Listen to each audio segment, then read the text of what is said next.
로마서 12장부터 마지막 장까지는 구원받은 신자의 실천적인 생활에 대한 그런 교훈의 말씀이라고 말씀을 드렸습니다.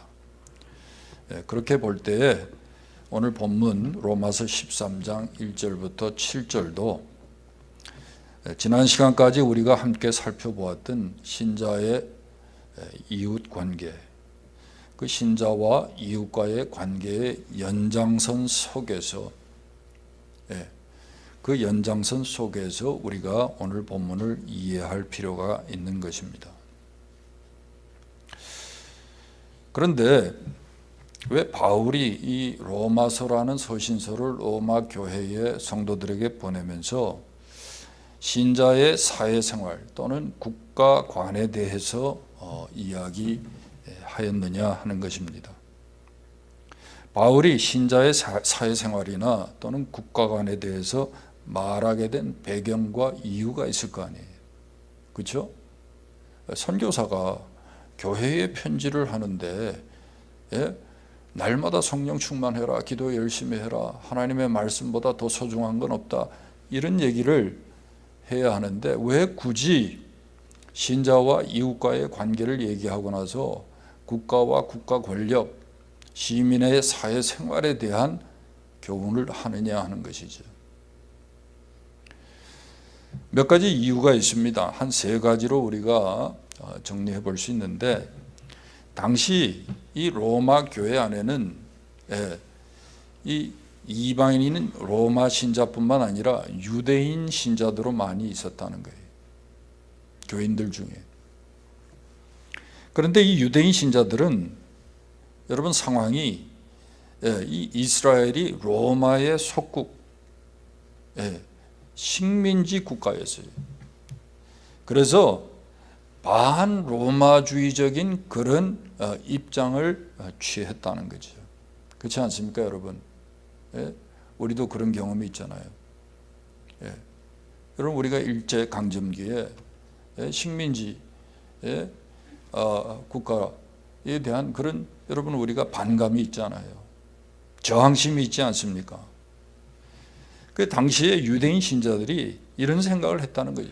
혁명을 통해서 로마의 속박으로부터 벗어나서 정치적인 해방을 해야 되겠다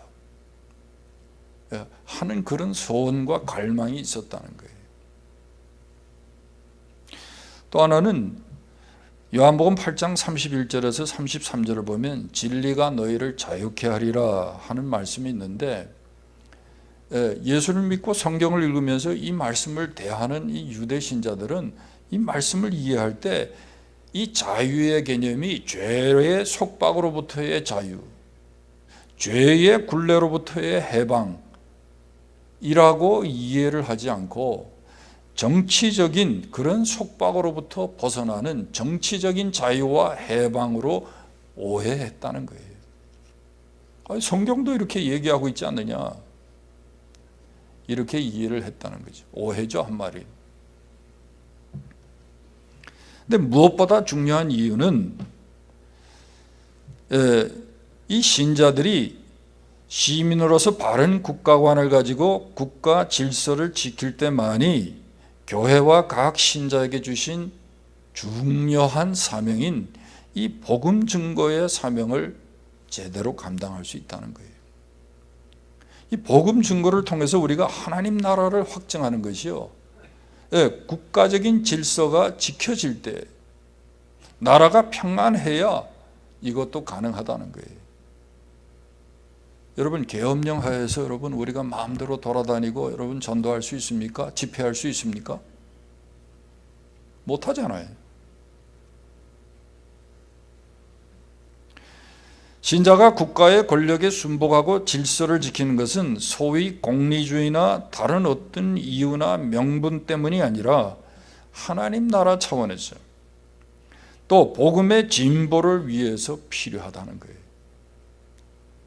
그래서 지금 식민지 상황에서 로마의 속국으로 있지만은 신자들이요, 시민으로서 가져야 하는 이 국가관은 사회 질서를 지키라는 거예요. 국가 권력에 복종해야 한다는 거예요.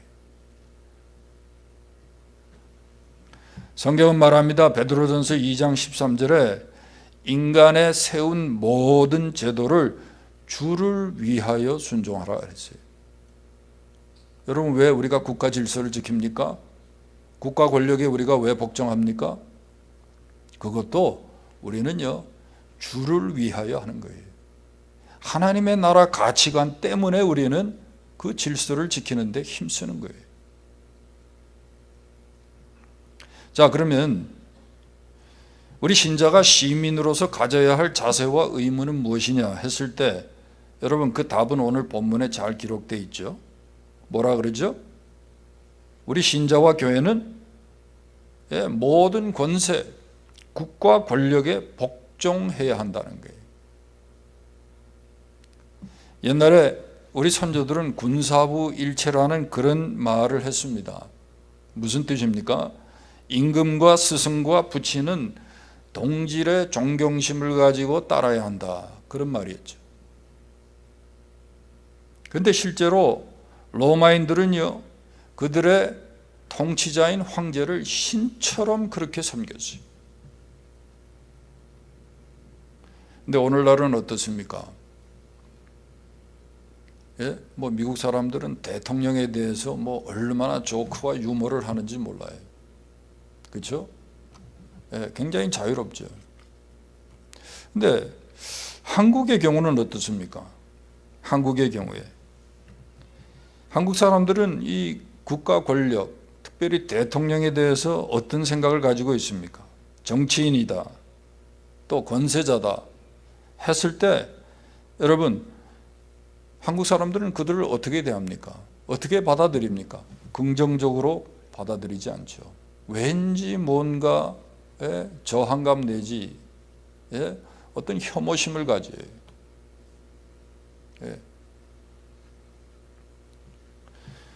그래서 그니 하는 말로 한국은 다 좋은데 정치만 잘 되면 된다, 그런 말 하잖아요. 특별히 한국의 경우를 보면 오랫동안 이 군인 출신들이 대통령을 했어요. 그들의 권세를 남용하고 오용했기 때문에 얼마나 여러분 저항감을 가지고 있는지 몰라요. 근데 오늘 본문에 보니까, 오늘 본문은요, 각 사람은 위에 있는 권세들에게 복종하라 그랬어요. 옛날 성경은 더 심해요. 굴복하라 그렇게 되어 있어요. 또 아이러니컬하게도요, 독재자들이 어떻게 또 성경은 이렇게 또 잘 갖다 붙이는지, 오늘 이 말씀을 말이죠, 각 사람은 위에 있는 권세들에게 복종하라는 이 말씀을 갖다가 악용하는 거예요.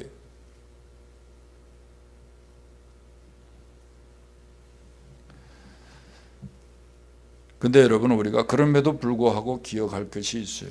그건 다른 게 아니에요. 모든 권력의 기원은 주권자인 하나님께 있다는 거예요. 모든 권력은 하나님이 주세요. 모든 권세자도 하나님이 세우십니다.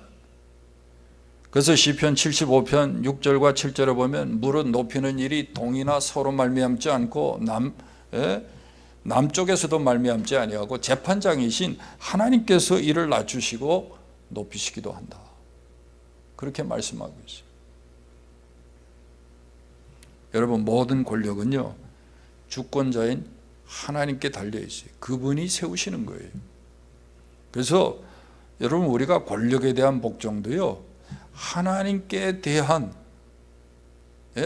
하나님께 우리가 순종하는 마음으로 우리가 권력에 복종하는 거예요. 하나님이 세우셨으니까. 그럼 분명히 아마 이런 질문을 하실 거예요. 그러면 시진핑도 하나님이 세우시고 김정은도 하나님이 세우신 것입니까? 아니, 우리 신자가 그런 독재자들에게도 복종해야 합니까? 당연히 이런 질문을 하게 되죠. 근데 여러분, 이 질문에 대답하기 위해서 여러분, 우리가 하나님의 허용적인 뜻, 신학적으로 하나님의 허용적인 뜻이라 그래요. 그 뜻에 대해서 우리가 좀 알 필요가 있어요. 무슨 말이죠? 하나님이 원래 인간의 타락을 의도하시지 않았지만 하나님이 허용하셨어요.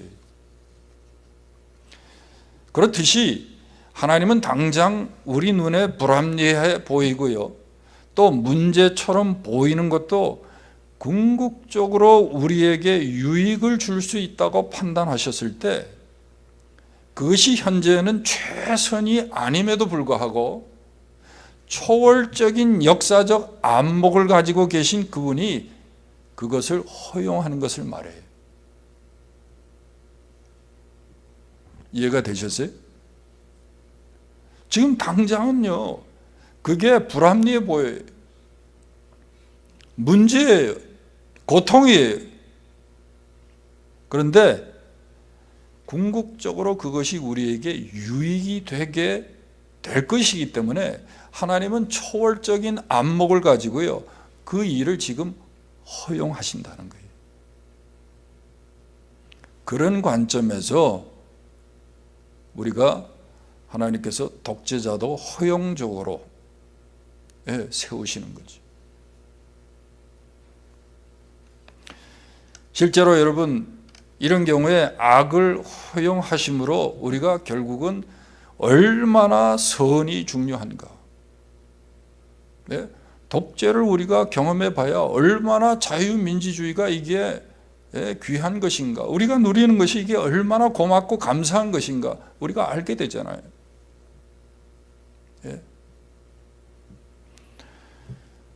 이런 의미에서 여러분, 우리는 독재자들도 하나님이 허용적으로 세우셨다라고 말하는 것입니다. 그렇습니다. 역사 속에서 하나님의 섭리가 떠난 적은 없어요. 모든 일이 하나님의 뜻 가운데 이루어지는 것입니다. 하나님이 허락하지 않는 일은요, 인생에서 절대로 일어날 수가 없습니다. 우연이란 없단 말이에요. 모든 것이 오직 하나님의 오묘한 섭리와 뜻이 있기 때문에 여러분 일어나는 것입니다.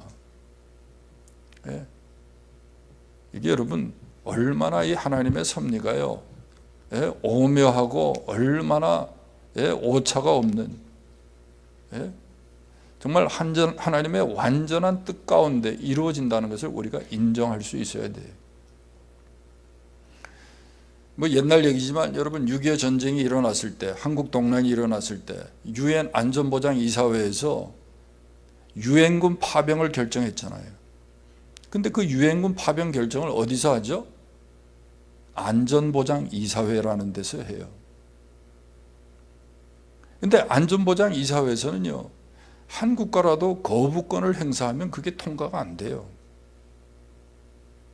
근데 당시에 소련이라는 나라가, 소비에트 유니언, 여러분 안전보장 이사회의 이사국이었어요. 근데 이 사람들이요, 이 나라가 그 안전보장 이사회를 보이콧한 거죠. 참석을 안 했단 말이죠. 불참했어요. 그래서 유엔군 파병이라는 결정이 이루어지게 됐고, 실제로 그들이 와서 대한민국을 도왔던 거예요. 9.4일생 아닙니까? 역사상 처음 있는 일이잖아요. 하나님이 대한민국을 긍휼히 여기시고 대한민국을 향한 하나님의 섭리적인 계획과 뜻이 있었기 때문에 이 일이 일어난 거예요. 이게 여러분 우연이 아니에요. 절대 여러분 저절로 일어난 일이 아니라는 사실을 우리는 인정해야 하는 것입니다. 모든 것이 하나님이 섭리하시는 일이에요. 왕의 마음도 정치 권력자의 마음도 다 하나님의 손에 있는 거예요. 그래서 잠언 21장 1절에 뭐라고 말씀합니까? 왕의 마음이 마치 본물과 같아서 그가 임의로 인도하신다 그랬어요. 본물이라는 게 뭡니까 여러분? 보의 물이잖아요. 저수지의 물과 같다는 말이에요. 왕의 마음이 여호와의 손에 있음이 마치 본물, 보의 물과 같아서 여호와께서 임의로 그것을요 조정하시는 거예요. 왕의 마음을 그분이 임의로 조정하는 거예요. 자기는 자기가 하고 싶어서 한다고 했지만 하나님의 손에 있는 거예요. 하나님이 허락지 않으면 아무리 자격이 있고 훌륭한 왕이나 대통령이라고 하더라도요, 자기가 원하는 대로 할 수가 없는 겁니다. 이런 의미에서 신자는요, 하나님이 독재자들도 세우신다면 하나님의 섭리적인 차원에서 또 사회 질서 유지를 위해서 우리가 그 정권에도 복종해야 한다는 거예요. 어쨌든 하나님이 의도해서 세우셨든 아니면 허용적으로 세우셨든 그들을 국가와 사회의 질서와 복리뿐만 아니라 하나님의 나라의 가치를 위해서 그들을 뽑아서 세우셨다고 우리는 인정해야 하는 것입니다. 그래서 여러분, 우리는 정치에 무관심하면 안 되죠. 마음에 안 들어.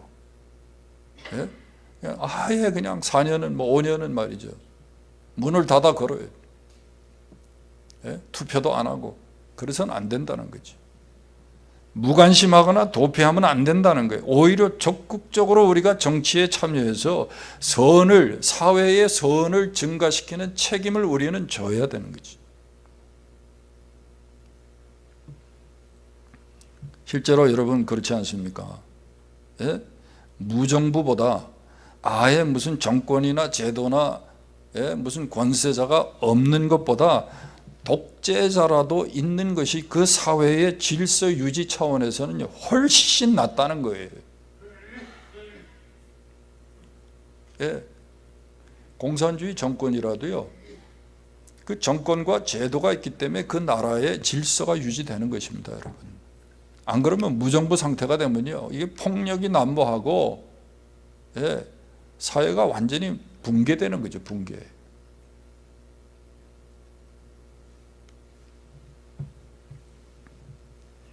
그런데 문제는 이들 독재자가 계속해서 자신의 권력을 가지고 선을 도모하는 게 아니라 악을 행하고, 또 특별히 복음 증거를 금하고 명백하게 하나님의 뜻에 위배되는 일을 자꾸 계속적으로 한단 말이에요.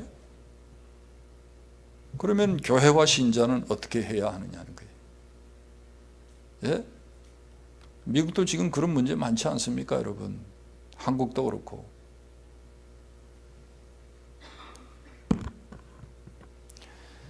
여기에 대한 답은요, 우리가 우리의 신앙 양심을 지키고 또 그들 독재자들보다 더 높은 권세를 가지신 하나님께 복종하기 위해서, 그런 경우는요, 우리가 불복종해야 하는 거예요. 거절해야 하는 거예요. 이걸 시민 불복종의 권리라 그래요. The right of civil disobedience. 그런 표현을 해요. 요약해서 말하면요, 오늘 우리 신자가 권세에 대해서 하는 복종은 하나님의 법에 합당할 때만 하는 거예요.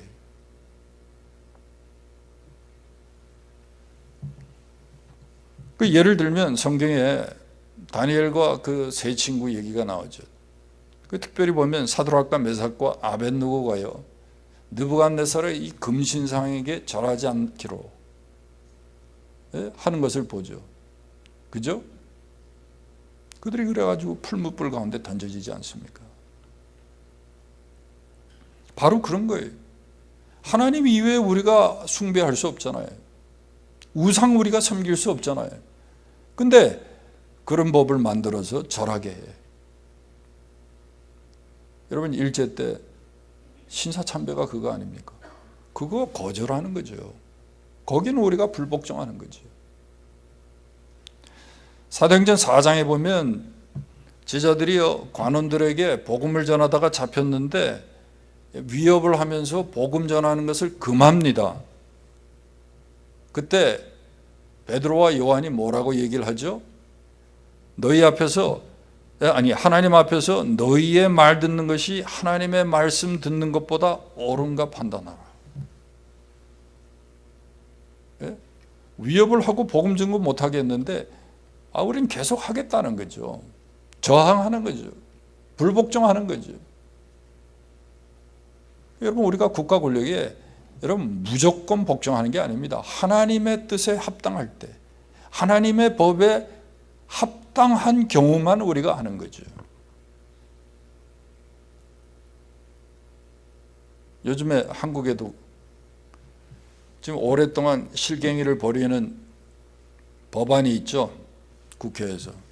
포괄적 차별금지법이라는 게 있어요. 이건 뭡니까? 성별, 남녀 성별 또는 뭐 인종, 출신 국가, 또는 무슨 뭐 소득, 뭐 장애 있고 없고,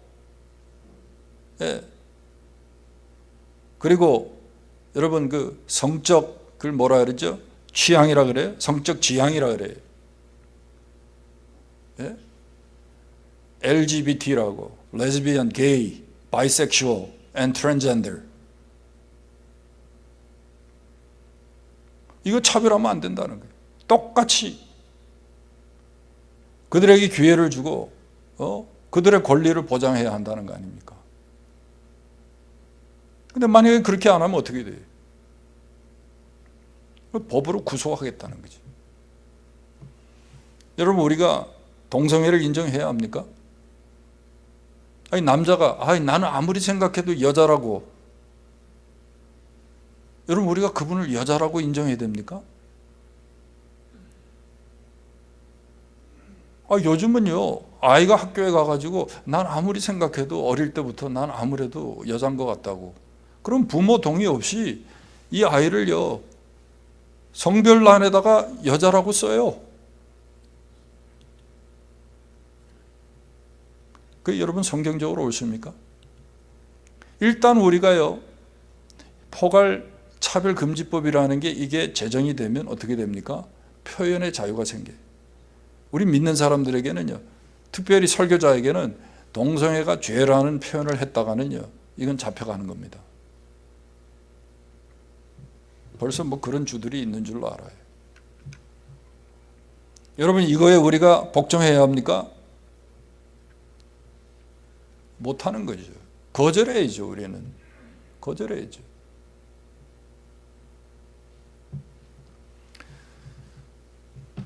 오늘 우리가 인도에 가는데, 인도에 가도요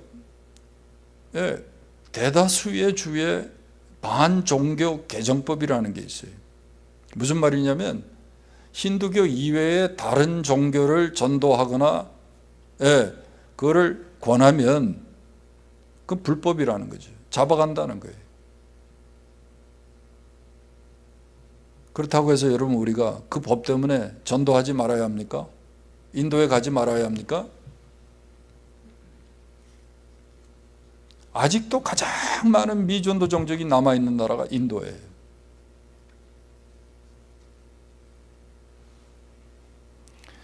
신자는 가장 높은 권위에 계신 하나님께 순종하기 위해서 세상의 권세자들의 어떤 요구나 명령에 대해서 no라고 말할 수 있어야 돼요. 다만 여러분, 목적은 수단을 정당화하지 못한다는 말이 있듯이 신자는요 하나님의 공의를 이루기 위해서 절대로 폭력, 이런 것들을 우리가 사용하지 말아야죠. 자, 마지막으로 구체적으로 우리가 국가 권력과 제도에 복종한다 그럴 때 어떻게 해야 하느냐, 우리가 꼭 해야 할 일이 뭡니까? 첫 번째, 여기 6절에 보세요. 6절에 같이 한번 읽겠습니다. 6절, 너희가 조세를 바치는 것도 이로 말미암음이라. 그들이 하나님의 일꾼이 되어 바로 이 일에 항상 힘쓰느니라. 첫 번째는요, 우리가 국가 권력에 복종한다 그럴 때 이 납세의 의무를 다해야 되는 거예요. 세금 내는 거 좋아하는 사람 있을까요? 혹 뭐 이 기독교인 실업인 중에 그런 사람이 있더라고요. 저는 우리나라에서 가장 세금을 많이 내는 기업인이 되고 싶습니다. 두 가지 의미가 있는 것 같아요. 예? 세금을 많이 내겠다는 게 아니라 돈을 많이 벌고 싶다는 얘기고, 그렇죠? 두 번째는 뭐예요? 그죠? 기업 윤리상 내가 기독교인처럼 내가 그렇게 기업을 하겠다는 뜻이죠. 근데 그 사람이 정말 세금 내는 걸 좋아해서 그런 얘기 할까요? 천만에 저는 아니라고 생각합니다. 다 세금 내는 거 싫어해요. 재미있는 얘기가 있습니다. 얼마나 세금을 많이 내야 되냐면 정말 아주 세금에 눌려서 사는 거예요. 제가 인터넷에 뒤져봤더니 세금에 관한 이 유머가 쭉 나오는데요.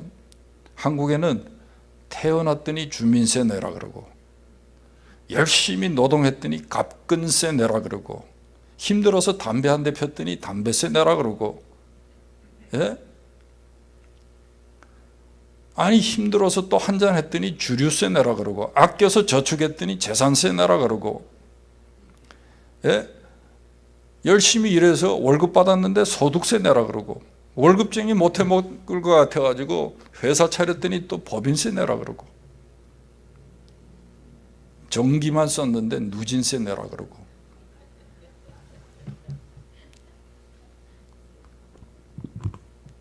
죽으면 무슨 세 낼까요?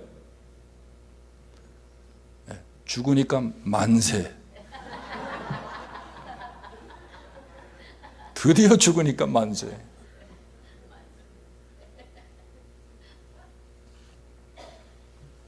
미국의 성조기가 무슨 색깔로 되어 있습니까? 세 가지 색깔로 되어 있죠. 무슨 색이에요? 빨간색, 예? 예, 파란색, 또 하얀색. 근데 미국이 세금에 대해서 진짜 엄격하잖아요. 누구도 피해갈 수 없잖아요.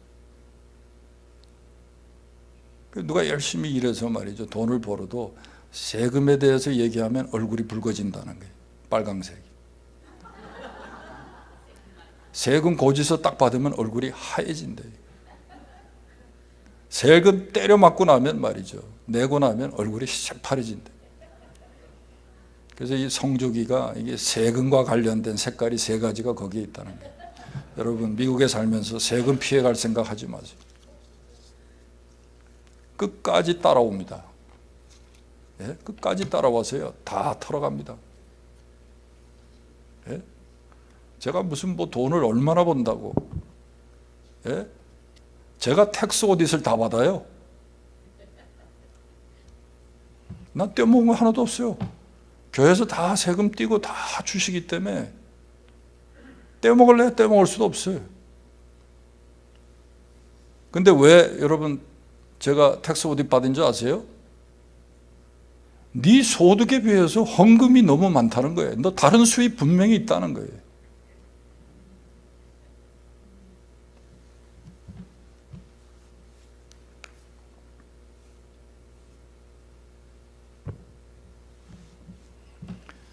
뭔 소득이 있어요? 예?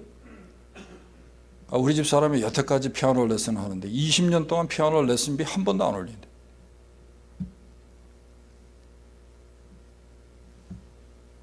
올렸으면 벌써 몇 번 올려야 되는데. 목사라 그것도 못하는 거야, 함부로.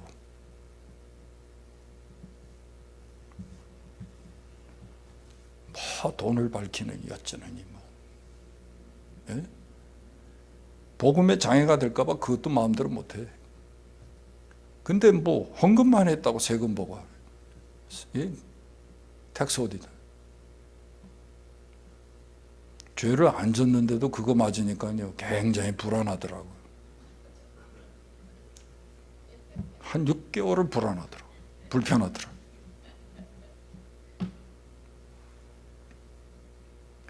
여러분 우리가 한 국가의 시민이라면 이 세금이 국가 운영의 재원이잖아요.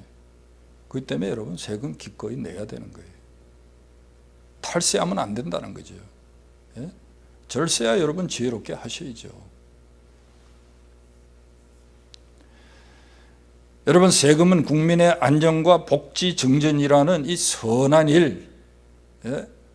특별히 이 공익, 공리, public interest 그걸 위해서 쓰여지는 거예요. 시카고는 뭐 노상 도로공사 하잖아요. 그게 어디서 나옵니까? 네, 세금으로 하는 거예요. 세금.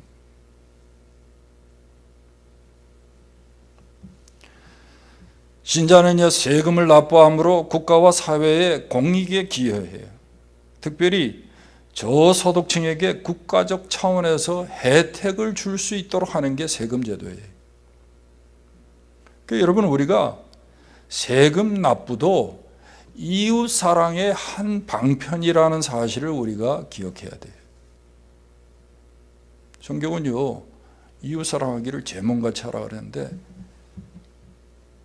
세금은 완전히 뺏기는 것처럼 생각하고, 여러분, 우리가 세금을 잘 안 낸다면 우리에게 명령한 이 가장 큰 계명, 하나님 사랑, 이웃 사랑을 우리가 실천하지 못하는 거예요.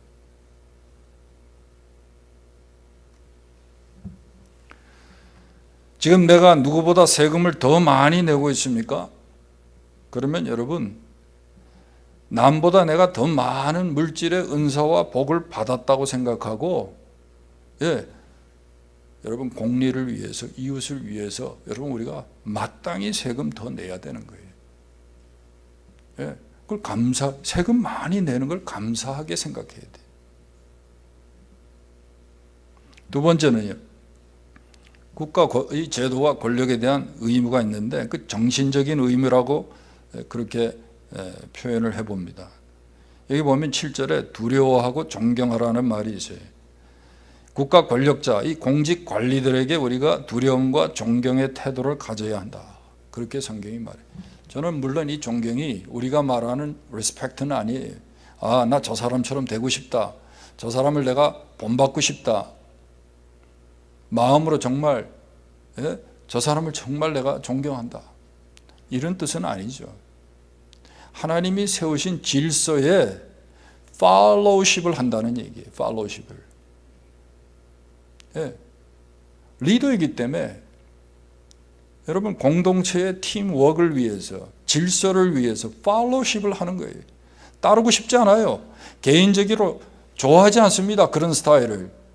그래도 fellowship을 하는 거예요. 근데 왜 그렇게 해야 되느냐? 하나님이 세우셨기 때문에 하는 거예요. 하나님이 세우셨기 때문에.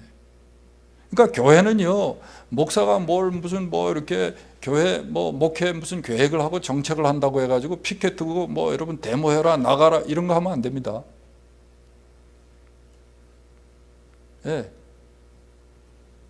정 싫으시면 교회를 떠나야죠. 그런 경우는 떠나세요. 교회의 질서를 해치는 일을 하면 안 돼. 물론 사회 법에 따라서 우리가 하진 않죠.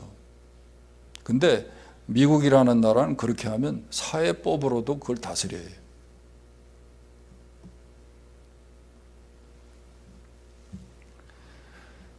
이 공직자들은 사회 질서를 유지하고 악을 억제하고 선을 도모하는 일을, 이 하나님의 뜻, 결국 이 하나님의 뜻을 간접적으로 행하는 사람들이 하나님을 대리해서 그 일을 하는 거예요. 악을 억제하는 일을 해요. 선을 증진시키는 일을 해요. 미국에 보면 이 공권력이라는 게 정말 어마무시하잖아요. 여러분, 경찰한테 한마디만 잘못해도 바로 수갑 채웁니다.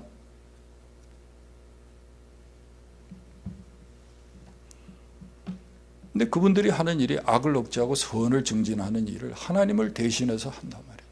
하나님이 그것 때문에 그들을 세우셨다고요. 그래서 여러분, 질서 유지 차원에서 여러분, 우리가 팔로우십을 해야 돼. 복종해야 돼. 두려워해야 돼. 여기 보세요. 4절 5절 보세요. 4절 5절. 4절 한번 다 같이 읽겠습니다. 4절. 그는 하나님의 사역자가 되어 내게 선을 베푸는 자니라. 그러나 내가 악을 행하거든 두려워하라. 그가 공연히 칼을 가지지 아니하였으니 곧 하나님의 사역자가 되어 악을 행하는 자에게 진노하심을 따라 보응하는 자니라. 제 얘기가 아니고 하나님의 말씀이.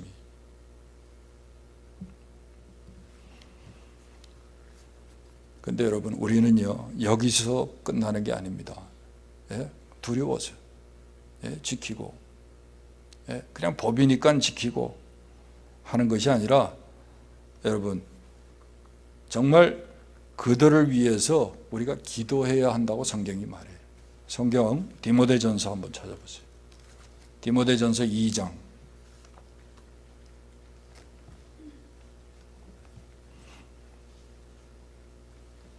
2절부터 4절.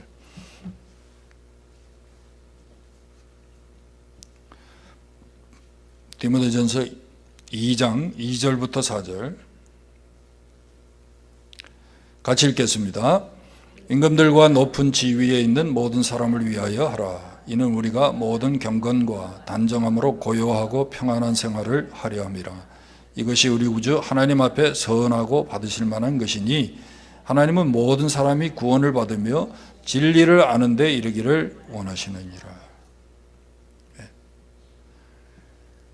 거기 1절에 보면 모든 사람을 위하여 기도와 도구와 감사를 하되 높은 지위에, 임금들과 높은 지위에 있는 모든 사람을 위하여 기도하라는 거예요. 그래야 우리가 고요하고 평안한 가운데 신앙생활도 할 수 있다는 거예요. 여러분, 우리가 사회생활을 어떻게 해야 됩니까? 더군다나 우리가 미국에 와가지고, 미국에 여러분 얼마나 여러분 이 준법, 예? 이 법이라는 게 얼마나 미국이 여러분 강력합니까? 근데 이게 다민족 국가이기 때문에요, 이게 법이 세워지지 않으면 질서가 금방 무너져요, 미국이. 그러니까 여러분, 우리가 법을 잘 지켜야 돼요, 이 나라에서는. 예. 교회도 마찬가지입니다, 여러분. 여러분, 팬데믹 때 경찰이 뭐 왔다 갔다 하고 다 그렇게 하죠. 예. 눈치가 많이 보이더라고요. 또 소수민족 국가라고 이분들이 막 그냥 공권력으로 말이죠, 뭐 해체시키고 그런 걱정도 했어요. 근데 여러분, 법 질서를 우리가 지켜야 돼요. 시민으로서의 우리 크리스천들은요, 다른 믿지 않는 사람들보다 더 법 질서를 지켜야 돼요. 왜? 국가 공익을 위해서, 또 하나님 나라 가치관을 위해서. 여러분, 혼란 상태에 빠지면요, 무정부 상태가 되면 신앙생활 우리가 제대로 할 수 없습니다. 그를 위해서도 여러분, 우리가 공직자들을 위해서, 대통령을 위해서 기도해야 한다는 거예요. 내년에 대통령 선거하죠? 아예 처음부터 나는 민주당, 공화당 이렇게 하면 여러분 안 됩니다. 우리는 하나님이 원하시는 일꾼 뽑아달라고 기도해야 돼. 무조건 나는 공화당이다, 무조건 나는 민주당이다, 누가 나오나 나는 뭐 민주당 찍는다. 우리 그리스도인들은 그렇게 우리가 정치에 참여하는 게 아니에요. 누가 하나님의 뜻을 이룰 수 있는 권력자인가, 지도자인가, 기도하고 우리가 투표해야 되는 거예요. 기도하겠습니다.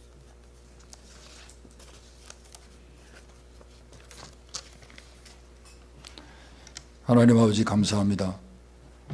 저희들을 사랑하셔서 오늘도 은혜 가운데 살게 하시고, 특별히 자유민주국가에 저희들을 보내주셔서 마음껏 하나님을 예배하며 섬기며 우리에게 주신 이 복음 증거의 사명을 잘 감당할 수 있도록 인도해 주시니 감사합니다. 오늘도 말씀으로 교훈하셔서 아버지 하나님, 정말 우리가 이 땅에서 어떻게 살아야 할지, 시민으로서의 책임과 자세는 무엇이 되어야 하는지 알게 하셨사오니, 우리가 말씀에 합당한 삶을 살아가는 정말 지혜로운, 그리고 세상 사람들이 볼 때에도 칭찬하는 그런 믿음의 사람들이 다 되게 해 주시옵소서. 예수님의 이름으로 기도하옵나이다. 아멘.